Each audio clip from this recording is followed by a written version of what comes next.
गगनबावडा तालुक्यात अतिवृष्टीमुळे पिकांचं मोठ्या प्रमाणावर नुकसान झाले। विशेषतः ऊस पिकाचं मोठ्या प्रमाणात नुकसान झाले। प्रशासनाच्या वतीनं नुकसानीचे पंचनामे करण्यात आले असले तरी हे पंचनामे केवळ वैयक्तिक स्वरूपाचे असून शेती पिकांचं नुकसान यामध्ये समाविष्ट करण्यात आलेलं नाही। त्यामुळे हे पंचनामे सरसकट आणि पीकनिहाय करण्यात यावेत अशी मागणी गगनबावडा तालुका सकल मराठा समाजानं केली आहे। या मागणीचे निवेदन तहसीलदारांना देण्यासाठी कार्यकर्ते गेले असता त्या ठिकाणी तहसीलदारांच्या केबिनला कुलूप असल्याचं निदर्शनाला आलं।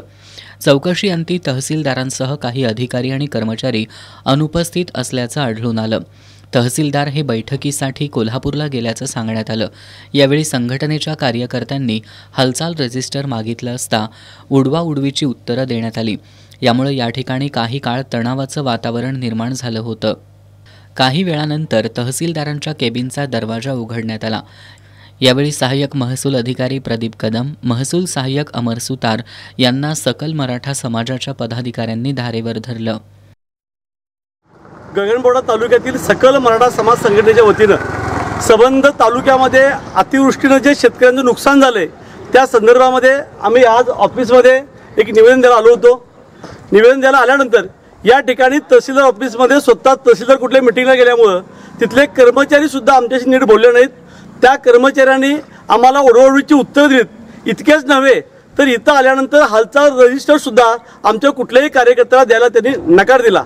त्यानंतर आम्ही रेशन पुरवठा विभागामध्ये गेलो। तिथे गेल्यानंतर तिथले बुरहान साहेब म्हणून जे आहेत ते गेले 2-3 आजपासून रजेवरती आहेत। त्यांचे कर्मचारी सुद्धा 4 दिवस रजेवरती आहेत। त्यानंतर आम्ही कृषी विभागामध्ये जाऊन तिथल्या अधिकाऱ्यांना या तालुक्यातल्या शेतकऱ्यांच्या अडचणी सांगितल्यात।